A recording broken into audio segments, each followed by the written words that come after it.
دلته یو کس یو پروګرام جوړ کړي او هغه پروګرام ته نوم ورکړي چې جشن عید میلاد النبی او بیا په هغې کې ډمې راوستي، نو زمونږ د تعلق نشته دې سره، دې ته مونږ هم ناروا وایو. دا ناروا دی. که په هغې کې مخلوط ماحول وي، دا که د جشن عید میلاد النبی نه که هغې له ته د ختم قرآن او د دستاربندي د ختم بخاري نوم وله ورکړي او پوسټر شاته ولګې او ته چې کوم دی نو ډمې راولې او ته چې کوم دی خلاف شریعت کارونه په هغې کې کوې، نو د هغې هم سره زموږ تعلق شته، هم ناروا ده.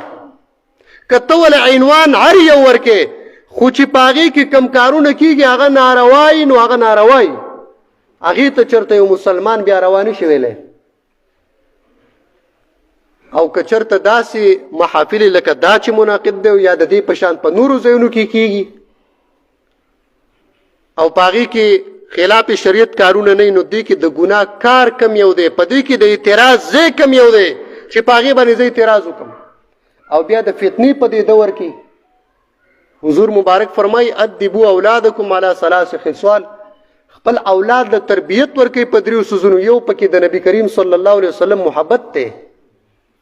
خپل اولاد ته د محبوب علیه السلام قصیدې بیان کا،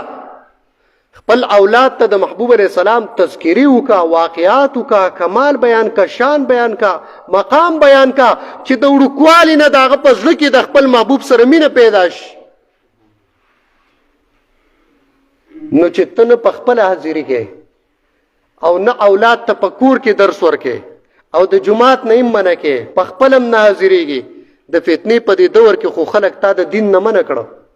تا خو د خلکو نه د خپل اولاد نه او د ځان نه د نبي علیه صلات وسلام د سیرت او د صورت تذکره ختمه کړه. تا ته به بیا څه پته، قبر کې به درنه تپوس کېږي ما تقول فی حق هذا الرجل، د دې هستۍ په باره کې ستا څه خیال دی؟ نو که چېرته په داسې محافلو کې ناست دی او د محبوب علیه السلام تذکرې دې اورېدلي، د نبی کریم صلی الله علیه وسلم شمایل دې اورېدلي، د نبی علیه السلام د صورت او د سیرت علم درته وي چې او